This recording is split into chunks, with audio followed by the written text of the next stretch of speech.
अस्सलाम वालेकुम friends. Defence updates पे पाकिस्तान एयरफोर्स के JF-17 थंडर ब्लॉक 3 तैयारे की बरतानिया में एयर शो में शिरकत की खबर पर बात करेंगे। इंडोनेशियन शिप के लिए तुर्क साख्ता सिस्टम्स, ब्राज़ील की इंडियन सिस्टम की रिजेक्शन, स्पेन की सऊदी शिप की कंस्ट्रक्शन के अलावा दीगर अहम बैनुल अक़वामी दिफाई खबरें भी इस वीडियो में शामिल होंगी। So let's start.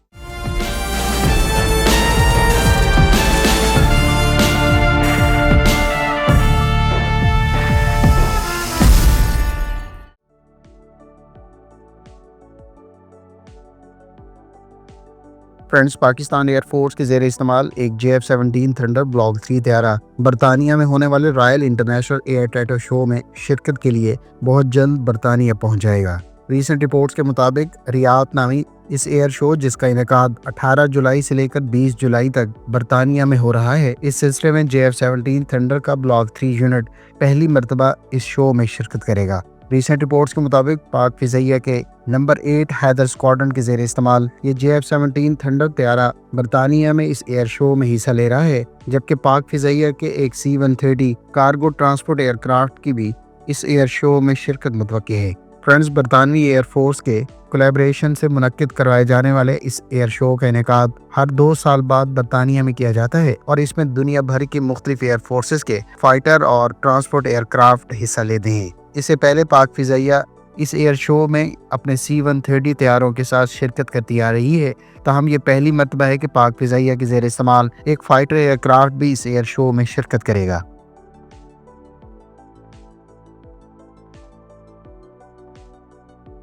Friends, media reports के मुताबिक ब्राज़ील की जानिब से इंडियन साख्ता Akash surface to air missile system को रिजेक्ट कर दिया गया है। तफसीलात के मुताबिक ब्राज़ील की जानिब से इस सिस्टम को रिजेक्ट किए जाने की बुनियादी वजह इसके मिसाइल्स की एक्यूरेसी के साथ एसोसिएटेड इश्यूज को करार दिया गया है। ख्याल रहे कि Indian Akash surface to air missile system दरअसल 1968 के SS-6 gainful surface to air missile system पर बेस्ड है। भारत की जानिब से Akash surface to air missile system Brazil को फरोख्त करने के हवाले से मुख्तलिफ लेवल पर कोशिशें की गई हैं, जिसमें पॉलिटिकल इन्फ्लुएंस भी शामिल है। Akash surface to air missile system तकरीबन 20,000 मीटर के ऑल्टीट्यूड और 30 किलोमीटर की रेंज पर मुख्तलिफ नौइयत के एरियल थ्रेट्स को अपने 2.5 माक की स्पीड से फ्लाई करने वाले मिसाइल से इंटरसेप्ट कर सकता है।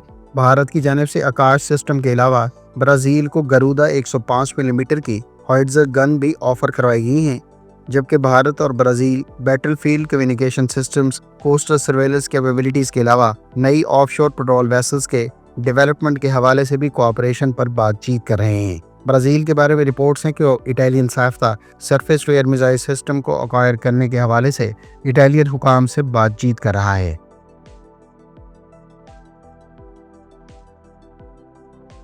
इंडोनेशियन नेवी के लिए अक्वायर की जाने वाली 2 टाइप 31 फ्रिगेट्स को तुर्क साख्ता सिस्टम से इक्विप किया जाएगा। रीसेंट रिपोर्ट्स के मुताबिक इंडोनेशियन नेवी की जानिब से अक्वायर की जाने वाली टाइप 31, जो दरअसल बैबकॉक की proven arrowhead 140 multi mission ship design पर बेस्ड हैं, इन शिप्स को इंडोनेशिया की मकामी कंपनी अंडर लाइसेंस मैन्युफैक्चर कर रही है, जिससे मुतालिक कॉन्ट्रैक्ट 2021 में साइन किया गया था। इंडोनेशिया को ये शिप्स 2029 में फराहम की जानी है, ताहम अब इन शिप्स के मुतालिक मुख्तलिफ सिस्टम्स तुर्क कंपनियों की जानिब से प्रोवाइड किए जाएंगे। इंडोनेशिया की इन शिप्स के लिए 3 तुर्क कंपनियां एसलसान, हेवलसान और रॉकेटसान कोलैबोरेट कर रही हैं, जिसमें एसलसान की जानिब से इस कॉन्ट्रैक्ट के तहत multi functional radar, helicopter control radar और सर्वेलेंस रडार प्रोवाइड किया जाएगा, जो इससे पहले तुर्किया की अपनी आई क्लास फ्रिगेट्स पर भी इस्तेमाल हो रहा है। एसलसान इसके अलावा identification of friend and foe system, data link और anti ship missile fire control के अलावा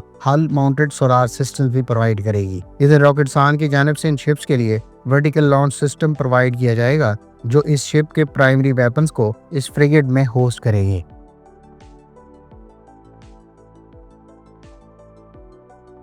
फ्रेंड्स, रूस के बारे में इतलात है कि उसने अपने यूक्रेन पर रीसेंट अटैक के दौरान अपने गिरान ड्रोन के लेटेस्ट वर्जन का इस्तेमाल किए है, जो हालिया स्ट्राइक्स में हाईली इफेक्टिव रहा है। रूस की जानिब से गिरान 3 नामी इस कामाकाजी ड्रोन को इस्तेमाल किया गया है, जिसके बारे में इतलात हैं कि उसने तकरीबन 500 किलोमीटर दूर रोमानियन सरहद के करीब यूक्रेनियन अहदाफ को मेन पॉइंट एक्यूरेसी से निशाना बनाया। गिरान 3, जो इससे पहले के गिरान सीरीज के ड्रोन का लेटेस्ट और अपग्रेडेड वर्जन है, ये दरअसल ईरानियन शहीद सीरीज के ड्रोन्स पर बेस्ड है, جو روس اب ٹرانسفر آف ٹیکنالوجی کے تحت لوکلی تیار کر رہا ہے۔ لیٹسٹ ورژن کے بارے میں اطلاعات ہیں کہ یہ میسو 400 کلومیٹر پر آور کی سپیڈ سے فلائی کر سکتا ہے اور اس پر استعمال کیے جانے والے ٹربو جیٹ انجن کے علاوہ اس پر استعمال کیے جانے والے تھرمو بیرک وار ہیڈ اسے مزید خطرناک بناتے ہیں۔ اس نئے ورژن پر کمپوزٹ مٹیریلز، اسٹیلتھ ٹیکنالوجی اور ہائی آلٹیٹیوڈ فلائٹ کی بدولت یہ دشمن کے ایئر ڈیفنس سسٹمز کو ڈسیو کرتے ہوئے دور دراز علاقوں کو نشانہ بنا سکتا ہے۔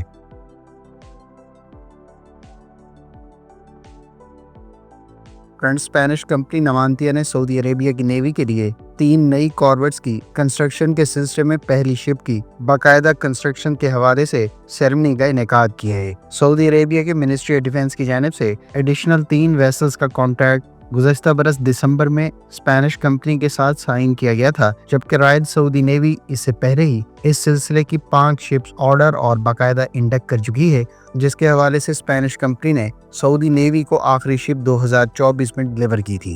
اسپینش کمپنی کی جانب سے اس سلسلے کی 3 شپس میں سے پہلی شپ رائل سعودی نیوی کو 2028 میں ڈلیور کی جائے گی، جو مکمل طور پر اسپین میں ہی تیار کی جانی ہے۔ تاہم اس سلسلے کی دوسری اور تیسری شپس کو سعودی عرب میں انسٹالیشن، انٹیگریشن اور ٹیسٹنگ آف کامبیٹ سسٹمز کے حوالے سے مکمل کیا جائے گا۔ ان شپس کو اسٹریٹجک ایسٹس کے ڈیفنس کے لیے استعمال کیا جائے گا، جس میں انٹیلیجنس، اینٹی سب مرین وارفیئر، اینٹی ایئر اور اینٹی سرفیس کے علاوہ الیکٹرانک وارفیئر جیسی کیپیبلٹیز ان شپس پر موجود ہوں گی۔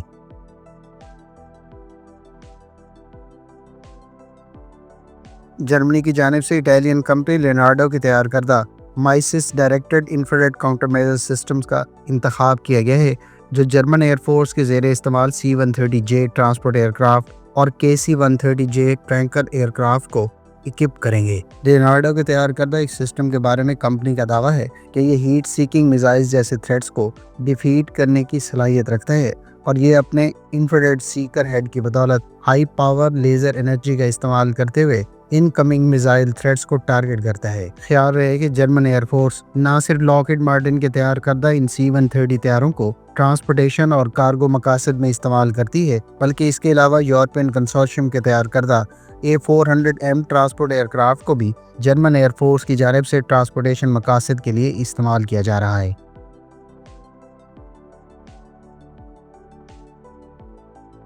چین کے تیار کردہ Z-20 میڈیم یوٹیلیٹی ہیلی کاپٹر کے ایک اور ورژن کو ریسنٹ ریہرسلز کے دوران سپاٹ کیا گیا ہے۔ Z-20T، جو دراصل چین کے Z-20 پر بیسڈ اس ہیلی کاپٹر کا کامبیٹ پلس یوٹیلیٹی ورژن ہے، جسے حالیہ دنوں میں چین کی ایئر فورس کی جانب سے ملٹری پریڈ کے لیے کی جانے والی ریہرسل کے دوران فلائٹس کنڈکٹ کرتے ہوئے دیکھا گیا ہے۔ چین کی جانب سے Z-20، جس کو امریکی بلیک ہاک ہیلی کاپٹر کے ہم پلہ قرار دیا جاتا ہے، اس کے اب تک کئی طرح کے ورژن متعارف کرائے جا چکے ہیں، جس میں نیوی کے لیے اینٹی سب مرین وارفیئر ورژن اور ایئر فورس کے لیے یوٹیلیٹی اور ٹرانسپورٹ ورژن کے علاوہ اب Z-20T کے نام سے کامبیٹ ورژن قابل ذکر ہیں۔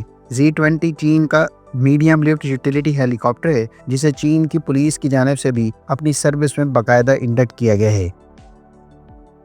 فرینڈز، یہ تھیں آج کی ڈیفنس اپڈیٹس۔ امید ہے اس ویڈیو سے آپ کو بہت کچھ جاننے کا موقع ملا ہوگا۔ ملتے ہیں نیکسٹ ویڈیو کے ساتھ، اپنی دعاؤں میں یاد رکھیے گا۔ اللہ حافظ۔ پاکستان زندہ باد۔